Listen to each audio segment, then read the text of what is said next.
Hello everyone. In last class, I have discussed the basic concept of management. Basically, management based on the 5 pillars: planning, organizing, staffing, leading and controlling. In last class, I have defined in brief. Today, I will discuss what is the role of manager in organization. Basically, Mintzberg divided the manager role in three categories. First is interpersonal relationship, second is informational role, and third one is decision making. Now to come, what is the interpersonal relationship? इसके अंदर मिन्सबर्ग ने तीन सब category बनाई है। सबसे पहले figure head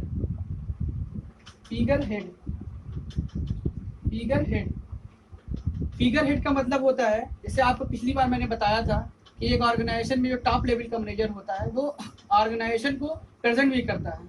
जैसे कोई टाटा है या अंबानी की है, जिसमें अनिल अंबानी प्रेजेंट कर रहे हैं रिलायंस को। इसी तरह कोई भी ऑर्गेनाइजेशन होती है तो उसका एक रिप्रेजेंटेटिव होता है, फिगर हेड होता है, जो उस ऑर्गेनाइजेशन को प्रेजेंट करता है। तो उसको इंटरपर्सनल रिलेशनशिप में बोलते हैं। उसके अंदर एक कैटेगरी आती है फिगर हेड, जो ऑर्गेनाइजेशन को मैनेजर प्रेजेंट करता है। ठीक है, जैसे जस्ट लाइक हमारे वाइस चांसलर अलीगढ़ मुस्लिम यूनिवर्सिटी को प्रेजेंट करते हैं। सेकेंड है आपका लीडर क्या होता है? लीडर मोटिवेट करता है एम्प्लॉय को। कोई किसी भी ऑर्गेनाइजेशन में देखिए वो क्या करता है कि लीडर मोटिवेट करता है एम्प्लॉयज को, ताकि ज़्यादा से ज़्यादा वर्क परफॉर्म कर सके एम्प्लॉय। बेसिकली कोई मैन्युफैक्चरिंग यूनिट होती है तो लीडर वहाँ क्या करता है? लीडर इसलिए मोटिवेट करता है कि आप अगर इतनी क्वांटिटी में माले, जैसे यहाँ पर ताले का बिजनेस होता है अलीगढ़ में, तो अलीगढ़ में क्या है कि जो लीडर होगा, जो उसका मालिक होगा, तो वो क्या करेगा, वो उसके अंदर लीडरशिप क्वालिटी भी होनी चाहिए, ताकि वो जाए अपने एम्प्लॉयज को कि आप इतनी यूनिट प्रोड्यूस करेंगे अगर, तो आपको ये इंसेंटिव मिलेगा। थर्ड वन है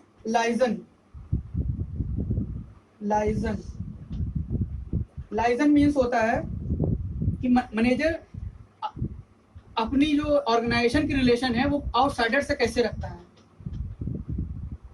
कि एक ऑर्गेनाइजेशन है, मान लीजिए रिलायंस है, तो उसका रिलेशन रिलायंस कम्युनिकेशन का रिलेशन टाटा इंडिकॉम से कैसे है। तो आउटसाइड सेम ऑर्गेनाइजेशन भी हो सकती है, डिफरेंट ऑर्गेनाइजेशन हो सकती है। एक शूज बनाने वाली कंपनी की क्या रिलेशन जो है वो वॉच बनाने वाली कंपनी से कैसी है। तो ये आउटसाइड रिलेशन जो होती है उसको लाइजन इसको बोलते हैं। जो मैनेजर के अंदर ये भी क्वालिटी होनी चाहिए लाइजन, कि वो अपनी इंफॉर्मेशन को या बाहर तक कैसे कन्वे करता है लाइजन, और रिलेशन को कैसे बिल्ड करता है दूसरी कंपनी से या सप्लायर से या गवर्नमेंट इंस्टीट्यूट से। तो ये होता है लाइजन। ये आता है किस कैटेगरी में? Interpersonal relation. मतलब इंटरपर्सनल की हमारी रिलेशन दूसरे के साथ कैसी है। तो उसमें आता है फिगर हेड होता है पहला, दूसरा होता है कि मैनेजर के अंदर क्या क्वालिटी होनी चाहिए, लीडर होनी चाहिए कि मोटिवेट कर सके। तीसरा क्या है? लाइजन, कि उसकी आउटसाइडर जो लोग हैं ऑर्गेनाइजेशन के बाहर के लोग, उससे उसकी रिलेशन कैसी है। अब सेकंड आते हैं, आपको सेकंड डिस्कस करते हैं। इसमें क्या है कि मैनेजर जो है वो इंफॉर्मेशनल रोल प्ले भी करता है। सेकंड क्या है आपका? Informational role. उसका क्या है रोल? इसमें भी मिन्सबर्ग ने 3 कैटेगरी बनाई है। सबसे पहली है कि वो मॉनिटर करता है। मॉनिटर के मतलब क्या होता है? आपने क्लास में पढ़ा होगा, 12th में होंगे या 9, 6, जब भी, तो आप एक क्लास का मॉनिटर होता है। वो क्या करता है? जो भी प्रॉब्लम होती है वो क्लास टीचर को बताता है। वो सारे क्लास को देखता है कि क्या बच्चे की प्रॉब्लम है, और सबकी प्रॉब्लम को, ग्रीवांस को ऊपर तक पहुंचाता है, और कोई चीज़ अगर गलत होती है तो उसके लिए करेक्टिव मेजर भी लेता है। तो इसी तरह मैनेजर का रोल भी ऑर्गेनाइजेशन में एक मॉनिटर की तरफ से होता है कि वो सारी चीज़ों का मॉनिटरिंग करे। एक ऑर्गेनाइजेशन है तो उसकी क्या मैन्युफैक्चरिंग यूनिट में क्या चल रहा है, मार्केटिंग यूनिट में क्या चल रहा है, और फिनांस का क्या है, तो वो पूरा मॉनिटर करता है। हायरार्की कम्युनिकेशन कैसे हो रहा है, ये सब कुछ वो मॉनिटर करता है। सेकंड इसमें है डिसेमिनेटर।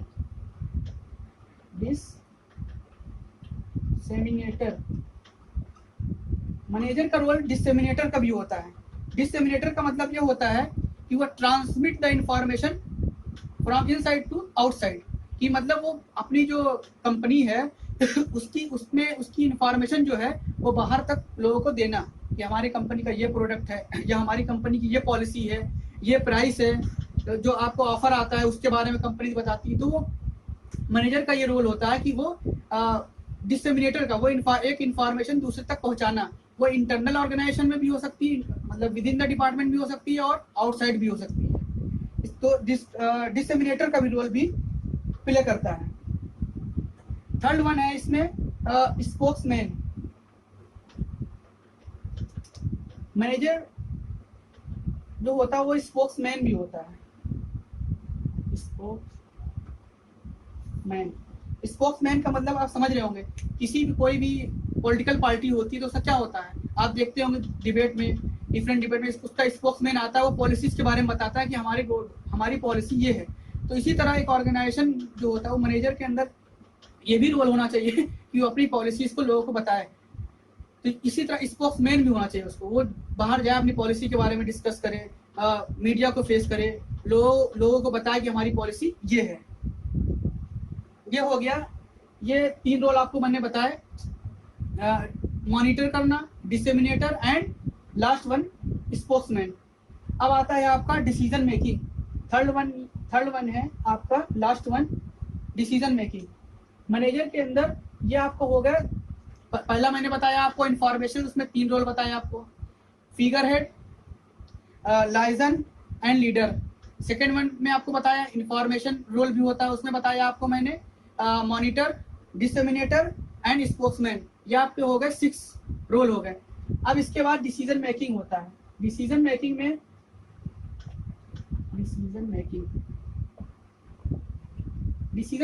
मिस बर्ग ने इसमें 4 रोल बताए हैं, तो टोटल 10 रोल हो जाएंगे, 3 फर्स्ट में, 3 सेकेंड में एंड 4 रोल डिसीजन मेकिंग के अंदर।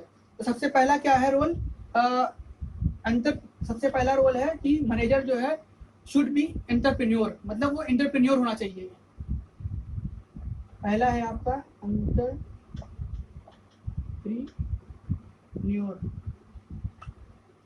कि मैनेजर जो है एंटरप्रेन्योर का मतलब आप पढ़ेंगे बाद में, इसका एक सब्जेक्ट सेकंड सेमेस्टर में होगा, entrepreneur development, basic concept of entrepreneur. Entrepreneur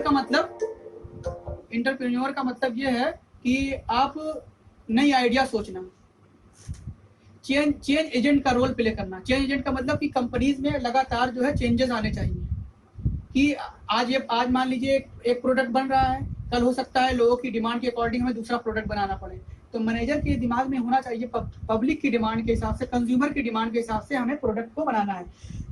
तो नई स्ट्रेटजी और नई चीज़ों को आपको नई थिंकिंग को डेवलप करना, उसमें रिस्क भी होगा। एंटरप्रेन्योर का मतलब जो develop the new idea with the risk, तो रिस्क के साथ आइडिया को डेवलप करने को, एक तो मैनेजर के अंदर एक मैनेजर एंटरप्रेन्योर भी होना चाहिए, गुड एंटरप्रेन्योर भी होना चाहिए।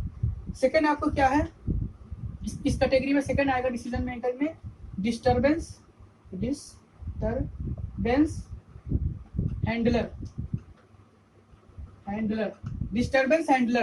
डिस्टर्बेंस हैंडलर का मतलब कि अगर ऑर्गेनाइजेशन के विद इन द ऑर्गेनाइजेशन कोई प्रॉब्लम आ गई, कि मान लीजिए कोई स्ट्राइक पे चले गए एम्प्लॉय, कॉल ऑफ कर दिया वर्क को, तो ये उसको कैसे हैंडल करें।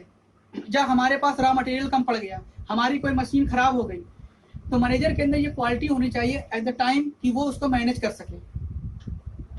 आपको मैंने लास्ट क्लास में बताया था कि मैनेजमेंट तो टी फॉर टेक्निकली, वो कैसे उसको मैनेजमेंट करता है, वो कैसे उसको टेक्निकली हैंडल करता है। तो ये होता है डिस्टर्बेंस हैंडलर, कि विद इन द ऑर्गेनाइजेशन अगर कोई क्राइसिस आ गई है तो वो कैसे उसको हैंडल करता है। या गवर्नमेंट ने कोई पॉलिसी बदल दी है, आपकी गवर्नमेंट ने पॉलिसी बदल दी कि अब ये इतनी यूनिट तक आप कर सकते हैं, एक्साइज ड्यूटी बढ़ा दी है, तो उसको वो disturbance handler with in the department और आउटसाइड द ऑर्गेनाइजेशन भी वो हैंडल करता है। उसके बाद आपका है resource allocator. Third one is in this category, third one is resource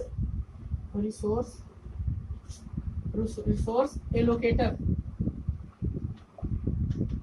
Resource allocator means the manager decide what the budget, when the work will be started,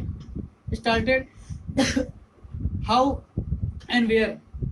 manager ये decide करता है कहाँ कहाँ हमें रिसोर्सेज का यूज करना है, resource कितने एम्प्लॉयज को लगाना है, कितना बजट एलोकेट करना है, कितनी हमें मशीन को स्टेबलाइज करना है, इंस्टॉल करना है।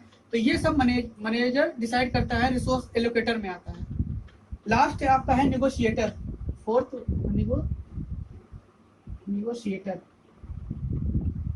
नेगोशिएटर कौन होता है? नेगोशिएटर जो होता है वो विद इन द ऑर्गेनाइजेशन भी हो सकता है और आउटसाइड द ऑर्गेनाइजेशन भी हो सकता है। एम्प्लॉय स्ट्राइक पे चले गए तो उनको बुलाना, उनसे नेगोशिएट करना, उनकी ग्रीवांस सुनना, उनकी ग्रीवांस क्या है, फिर उनकी ग्रीवांस को सॉल्व करना, ये होता है मैनेजर का रोल। और आउटसाइड ये है कि आउटसाइड वो गवर्नमेंट की पॉलिसीज चेंज हुई तो वो कैसे वो नेगोशिएट करता है अपनी ऑर्गेनाइजेशन को बचाने के लिए या ऑर्गेनाइजेशन में कोई प्रॉब्लम है उसको डील करने के लिए।